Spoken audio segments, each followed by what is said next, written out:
الرحيم. السلام عليكم ورحمة الله وبركاته. أعزائي المشاهدين، كل عام وحضراتكم بخير بمناسبة شهر رمضان الكريم. وطبعا زي ما عودناكم بنتكلم في كل شيء جديد يخص الشارع المصري. طبعا احنا معانا النهارده فعالية جميلة من أولاد مصر الجمال، حزب حماية وطن. عايزين نقول كان عاملين فعالية كرتونة الخير في شهر الخير. طبعا ده شيء جميل ومميز طبعا من ولاد مصر الجمال. قد ايه كنا مع بعض ايد واحدة، أقباط ومسلمين، لكرتونة رمضان لشهر الخير. عايزة أقول كان يوم جميل ومميز، وقد إيه إحنا حسينا بالأجواء الرمضانية في حزب حماية وطن. قد إيه يعني المنظومة نفسها كانت جميلة، وقد إيه إحنا شفنا إيد واحدة، كل مصر كتف في كتف وإيد واحدة مع بعض وعلى قلب رجل واحد. قد إيه الأجواء الرمضانية كانت جميلة، وقد إيه الدنيا كانت حلوة معانا في اليوم ده، وحسينا بيها ان احنا مسلمين واقباط مع بعض. مفيش حاجه اسمها مسلمين واقباط مع بعض فعلا، بس احنا كنا ايد واحده، احنا كلنا مع بعض. قد ايه الشباب كانوا فرحانين وهم بيعملوا كراتين شهر الخير. كانت جميله فعلا، وكلنا كنا مع بعض ايد واحده. حزب حماية وطن الاستاذ محمد رفاعي كان معانا وكان عامل لنا كراتين شهر الخير. انا احيي طبعا حزب حماية وطن، وانا سعيده طبعا ان انا بوجودي معاهم. ما نسوناش طبعا مع اولادنا، اولاد مصر الجمال. الشهادات الاعداديه والثانوي قد ايه كانوا بيدوهم تقييمات. ما نسيوناش في تحفيظ القرآن الكريم، ما نسيوش كبار السن، ما نسيوش الأم المعيلة، القافلات الطبية. بسم الله ما شاء الله، فعلا احنا نزلنا على أرض الواقع وشفنا الكلام ده كله. أحيي حزب حماية وطن فعلا، وأنا سعيدة بوجودي معاكم. وخلينا بقى نشوف التقرير ونرجع لكم تاني.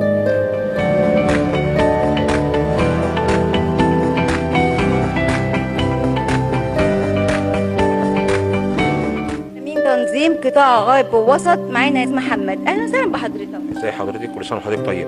كل سنه وكل مصر طيبه، وكل سنه وحضرتك طيب. طبعا حضرتك عامل لنا فعاليه جميله كلها خير وبركه، ونهني كل مصر بكل خير بشهر رمضان الكريم. النهارده عايزين استاذ محمد يقول لنا نظم الفعاليه الجميله لكراتين الخير. مع حضرتك محمد رفاعي، امين تنظيم قطاع غرب ووسط القاهره.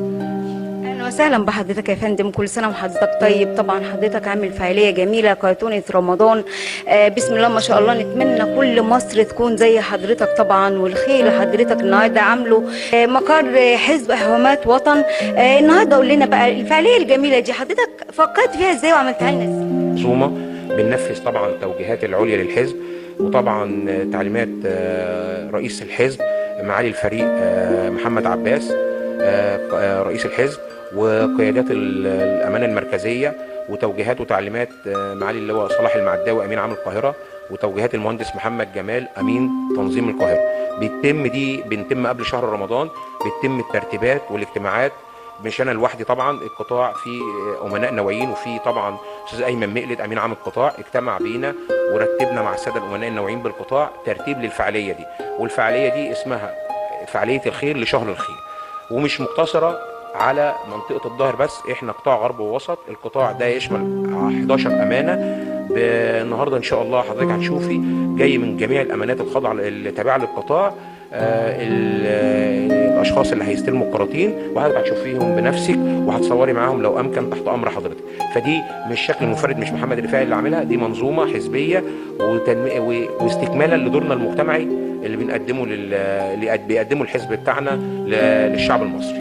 كل القطاع بامنائه النوعيين وباشراف امين عام القطاع الاستاذ ايمن، وبتعليمات برضه وبقرارها تعليمات من معالي الوزير صلاح بيه المعداوي امين عام القاهره والمهندس محمد جمال، كلنا متكاتفين. وعايز اقول لحضرتك اللي جمع الكراتين دي شبابنا وشباب الحزب واولاد المنطقه. الحاجه دي كانت جايه كلها افرادا واتجمعت، هم اللي جمعوها وطلعت بالشكل اللي بنرجو ان هو نقدر نرضي الناس. ما شاء الله صغيره طبعا اللي احنا بنقدمه، بس ان شاء الله احنا بنوعدهم بالمزيد في الايام اللي جايه. ان احنا نقعد ايد واحده فعلا وكتف في كتف مع بعض، ونقدر نعمل فعلا فعاليه الخير مع بعض. طبعا ده احنا كلنا متكاتفين كاعضاء حزب والامانات النوعيه بالحزب، كلنا تكاتفنا لغايه ما طلعنا المشهد اللي انت حضرتك شايفاه ده.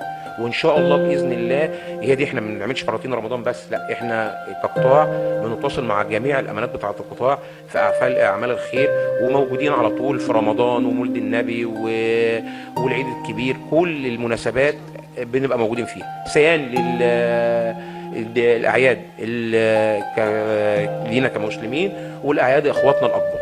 نقول كلمة بقى نصيحة لكل شاب مصري من أستاذ محمد، نقول إيه؟ اشتغل اشتغل اشتغل. الشغل والعمل هو اللي هيوصلنا لكل واحد عايز ايه. نترك بقى الحاجات الفرادة ونخلينا كلنا ايد واحدة وكلنا نشتغل، هنتكاتف، المشهد هيطلع زي الفل وكلنا هنبقى في احسن حال. أستاذ محمد رفاعي، حزب حماية وطن، النهارده حضرتك عامل فعالية جميلة، وكمان حضرتك احنا يعني جامعين أقباط ومسلمين مع بعض، شيء جميل ومميز، وحب الوطن مسيحي ومسلم مع بعض ده شيء جميل ومميز. عايزه النهارده حضرتك تقول لي يعني الكلام الجميل ده، ان احنا نجمع اخواتنا الاقباط ونبقى مع بعض ايد واحده نعمل كراتين شهر رمضان. اهالي المنطقه حضرتك، احنا منطقه الظاهر منطقه فيها اخوه اقباط كتير، اتعاوننا معاهم والناس جت برضو وساعدت، وهم متواجدين معانا على طول، مش في كراتين بس، لا في اعيادنا كلها، عيد الفطر المبارك، عيد الاضحى المبارك، موجودين بصفه مستمره على بعض. احنا ما فيش شيء جميل ومميز طبعا لكون ان احنا نبقى ايد واحده، يعني فعلا حاجه جميله ومميزه، يعني اننا احنا كده، احنا نسيج واحد، ما احنا ما عملناش حاجه جديده، هي دي طبيعه الشعب. الاماكن الشعبيه بقى ولاد مصر، هي مش والله الاماكن الشعبيه والاماكن الراقيه كل مصر كده، دي طبيعه المصريين، ده ما شاء الله دي طبيعه المصريين. مش حاجه جديده، ولا انا اخترعت حاجه جديده ولا اي حاجه، دي حاجه موجوده وفي النسيج، واحنا نسيج واحد. ما شاء الله حاجه جميله جدا فعلا ان احنا نبقى نسيج واحد ونبقى ايد واحده مع بعض، اقباط ومسلمين في كراتين رمضان. انا سعيده بوجود حضرتك معايا، وعايزين حضرتك بقى تقدم تهنئه لحزب حماة وطن. بهني كل حزب حماة وطن من اسوان لاسكندريه، وبهني كل القيادات، من على رأسهم برضو معالي الفريق محمد عباس رئيس الحزب، وجميع قيادات الأمانة المركزية، وجميع قيادات أمانة القاهرة، وجميع السادة الأمناء النوعين بأمانة القاهرة، وجميع أمناء أقسام القاهرة بالكم، وكل الوحدات الحزبية من أسوان لإسكندرية لحزب حماة الوطن.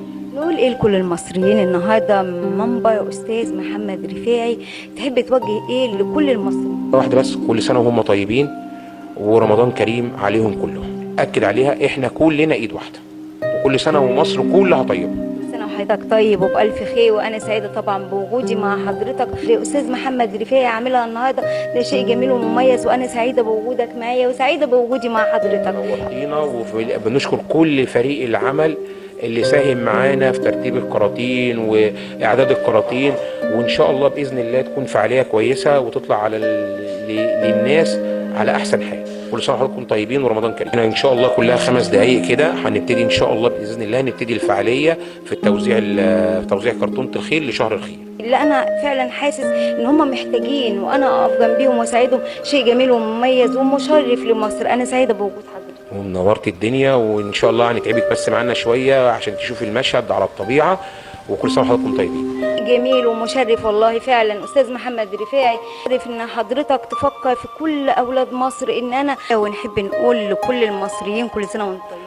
كل سنه وشعب مصر كله بخير. اللي معالي رئيس الجمهوريه فخامه الرئيس عبد الفتاح السيسي، ورجال القوات المسلحه البواسل، ورجال الشرطه الشرفاء، ربنا يخليهم لينا، وكل سنه وهم حضراتكم جميعا طيبين وبخير، ورمضان كريم على حضراتكم وعلينا جميعا. محمد، مساعد امين تنظيم قطاع غرب ووسط بحزب حماة وطن.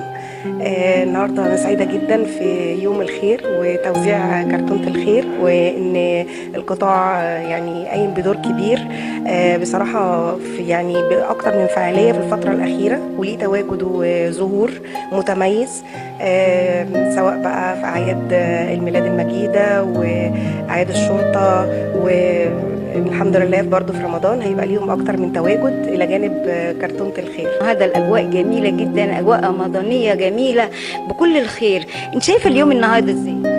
يوم جميل طبعا، يوم كله خير،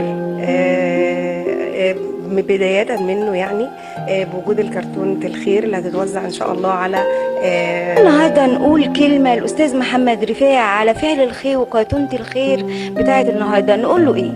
نقول له كل سنة وهو طيب، وده مش جديد عليه. هو بصراحة يعني دايما في الخير سابق وعامل هو يعني بجد هو أساس فعالية كرتونة الخير في شهر الخير. وكل سنة وهو طيب، وربنا يا رب دايما يعود عليه بألف خير. أنا أمين الثقافة والفنون قطاع غرب ووسط القاهرة. النهاردة يوم الخير، كرتونة الخير، فعالية من ضمن الفعاليات اللي القطاع على طول مستمر في وجوده على الساحة. احنا عاملين اكتر من امسيه وعاملين اكتر من فعاليه في شهر رمضان. من ضمن الفعاليات النهارده هي كرتونه الخير. كل سنه وانتم طيبين، وان شاء الله هتلاقوا حزب حماة وطن مستمر وموجود معاكم في الشارع، وعلى طول العطاء موجود مع اهالينا وناسنا، ونتمنى المزيد لنجاحنا لحزبنا الموقر باذن الله. نتمنى إيه اللي جاي؟ اللي جاي احنا الاستقرار، الحمد لله ربنا كرمنا، البلد مستقره، البلد في نهوض. احنا دوله شابه، احنا 60% من الدولة شباب، عشمانين في الله خير ان يبقى في نهضة صناعية، واحنا تحت القيادات بتاعتنا دلوقتي في توسيعات وفي انشاءات لمصانع وطرق بتخلي في ان شاء الله مستقبل جاي لشبابنا، ومن نجاح لنجاح باذن الله. سابنا النهارده نقول كلمة أستاذ محمد رفاعي، نقول له إيه؟ نقول له استمر في العطاء، احنا معاك وجنبك. احنا جوه منظومة حزبية لها نظم وخانات بنملاها سوا، في فعاليات طول السنة. هو بصراحة من الناس اللي على طول في الشارع بيجتهد وبيوصل الخير لأهلها. خدماته ما بتقفش على شهر رمضان بس، خدماته للإخوة الأقباط موجودة هنا في الظاهر، في القطاع نفسه، في الزمالك، في الجمالية، في باب الشعرية، على طول ليه بصمة وفي تواجد طول السنة موجود. وإحنا دايما بنتعلم منه وبنستشيره سياسيا في المواقف الحزبية اللي بتحصل لنا. أستاذ محمد الشاعر الجميل بقى، عايزين لو قلنا لحضرتك تقول كلمة النهارده بالنسبة لموقع الخير اللي احنا فيه، نقول ايه؟ نقول 30 يوم عبادة وصوم، فطار وسحور وزينة ونور. 30 يوم فانوس رمضان، وحوي يا وحوي في كل مكان. سنة وحضرتك كل سنة وانت طيبة. معانا أستاذ أحمد زكريا، أهلا وسهلا بحضرتك. أهلا وسهلا بحضرتك، معك أحمد زكريا، أمين التواصل مع المستثمرين بقطاع غرب وسط القاهرة. اهلا وسهلا بحضرتك. احنا النهارده شايفين اجواء جميله تحتسب لكل اولاد مصر. انا شايفه الكرتونه رمضان، كرتونه الخير، الفعاليه الجميله بتاعت استاذ محمد رفاعي. نقدر نقول له ايه بقى النهارده على الاجواء واليوم الجميل اللي هو عمله؟ طبعا دي مش حاجه جديده على الاستاذ محمد رفاعي، دايما بيبقى سباق بالخير، باعمال الخير بالذات هو دايما بيأكد عليها في الاعمال الحزبيه اللي احنا بنقدمها. دايما سباق بالخير في الحاجات ديت، سواء في الفعاليات اللي هي بتخص المناسبات الدينيه او المناسبات العامه لابناء المنطقه كلها، سواء في المنطقه هنا او في القطاع كله. واحنا شغالين على دوت بان احنا تواجدنا مش عمل سياسي بس، احنا تواجدنا بنوصل للناس وبنوصل للشعب نفسه، بنحاول نوصل لقطاع الشباب اكتر، لان طبعا انت حضرتك عارفه ان احنا دولتنا كل المستقبل اللي جاي قائم على الشباب. ايوه، فاحنا شغالين على دوت، ودي سياسه الحزب من اول رئيس الحزب لغايه اقل واحد موجود في الحزب عندنا. النهارده نقول لاستاذ محمد رفاعي، اليوم النهارده الاجواء جميله واليوم جميل، وكلنا طبعا سعداء ان احنا نقدر يعني نساعد بعض. استاذ احمد يقول ايه لكل شاب مصري النهارده؟ انا اقول له احتذي نفس الحذو اللي احنا شغالين بيه في الحزب. احنا ما عندناش بنفصل بين الاديان، احنا موجودين في كل المحافل الموجوده للاخوه الاقباط، موجودين في المحافل اللي هي تخص المسلمين. اللي شارك معانا في الفعاليه النهارده في اخوه اقباط معانا في الحزب، شاركوا معانا في الموضوع ده جدا بقلبهم، وكانوا سهرانين معانا طوال الايام اللي فاتت. ودي حاجه بتنم ان في الحزب عندنا ان احنا كلنا متكاتفين، وان احنا ايد واحده في الحزب، زي القياده السياسيه ما هي شغاله دلوقتي بقياده سياده الرئيس عبد الفتاح السيسي، ان هو موحد ما بين المسلمين والمسيحيين، كلنا فريق واحد متجانس، وان شاء الله يبقى مستقبل في انتظارنا يكون كبير ان شاء الله. معاكي احمد رمادي احمد، امين التخطيط والمتابعه بقطاع غرب وسط. ويعني كل سنه وحضرتك طيبه، وكل سنه وكل الناس بخير، ورمضان كريم علينا وعلى الناس اجمعين. يعني النهارده شايف الفعاليه الجميله دي، يعني احنا عملناها بشكل يليق بكل المصريين. شايف اليوم النهارده ازاي؟ بص، هو طبعا دي حاجة بتبقى فيها جزء كبير قوي من الروحانيات، ويمكن احنا من دي 1 واحنا بنشتغل على طول السنة بنبقى شغالين على فعاليات، من سواء كانت في رمضان او سواء كانت في اعياد او فدي حاجة احنا طبعا بنستناها وبنشتغل عليها من فترة. وان انت بتدخلي على اسره او بتسعدي حد بحاجه حتى لو بسيطه، بيبقى ده دور مجتمعي او ده دور تطوعي كويس جدا، ان انت ترسمي بسمه حتى ولو كانت صغيره على اي اسره يعني. بس النهارده نقول لاستاذ محمد رفاعي كلمه على الفعاليه الجميله اللي هو عاملها لنا النهارده دي، يعني ليها حيز كبير في قلب حي باب الشعريه، نقول ايه؟ يعني طبعا احنا طبعا بنشكر استاذ محمد رفاعي، لان دي حاجه دايما هو سباق فيها، مش حاجه جديده عليه، ودايما بيدعم اي حاجه فيها خير للناس، سواء كان كل القطاع غرب ووسط، من سواء منشيه، باب الشعريه، جماليه، ظاهر، قصر النيل، كل اي حته اي حد بيطلب منه اي حاجه فيها خير للناس هو بيبقى متواجد وداعم لاي حاجه فيها خير لاي حد. فطبعا ده مش جديد عليه. وشهر رمضان دايما الحمد لله رب العالمين، يمكن احنا برضو كنا السنه اللي فاتت هنا متواجدين في نفس المكان، كان في نفس الفعاليه ديت. زي ما قلت لحضرتك، الروحانيات اللي فيها كمان بتبقى اكتر بكتير لما بتحس انك دخلتي بسمة على اسرة من الاسر البسيطة.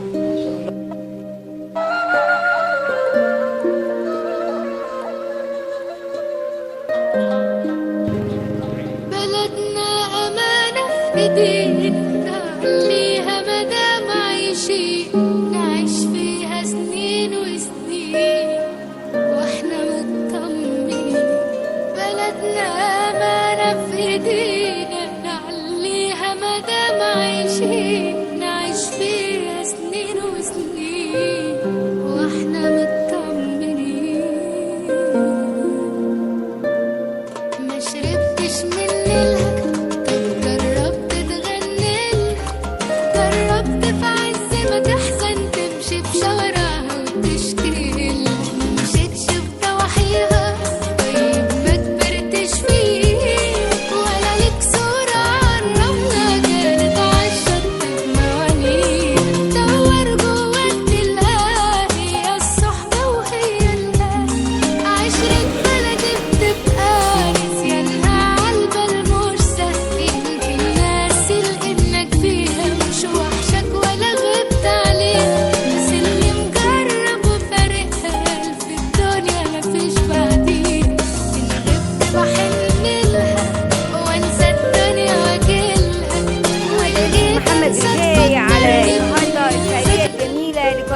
رمضان الخير. ربنا يخليه ويديله الصحة ويفرق كل سنة يا رب. كل سنه وانت طيبه يا رب يخليه.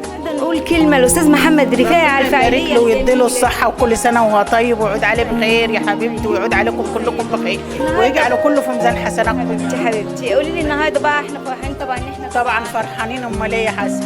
نقول ايه لاستاذ بيت وانا عندي 60 سنة اعمل ايه؟ يعني محتاجة، مش هقول لك انا رايحة اوكل ولاد جوز ولا ولاد اي حد، لا ده ولاد. سنه وانت طيبه يا حبيبتي. قول ايه النهارده الاستاذ محمد رفاعي على الفعاليه الجميله وكرتونه رمضان خير النهارده؟ نشكره جدا كتر الف خيره. نشكره انت طبعا احنا سعداء طبعا الله بكرتونه رمضان، كتر الف خير، كل فاعلين الخير كتر الف خير حبيبتي. انا سعيده نشكر استاذ محمد رفاعي النهارده على الفعاليه الجميله دي. متشكرين حضرتك على المبادرة الجميلة اللي حضرتك عملتها، وربنا يجازيك خير ان شاء الله، وربنا ان شاء الله يجعله ان شاء الله في ميزان حسناته، وان شاء الله كل سنة ان شاء الله يعني يبقى في خير كتير، والناس تعمل خير كتير ان شاء الله. وبنشكر استاذ محمد رفاعي على المبادرة الجميلة اللي هو عملها. طيب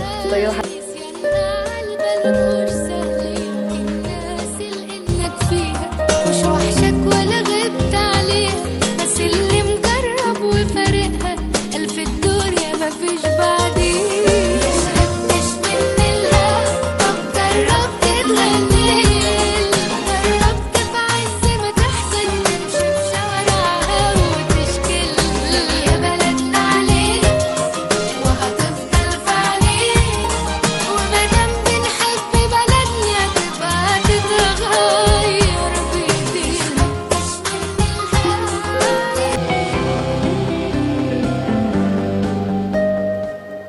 ورجعنا لكم تاني بعد التقرير. عايزه اقول لكل مصر كل سنه وكلكم طيبين، كل سنه وكل مصر طيبه وبالف خير وصحه وسعاده.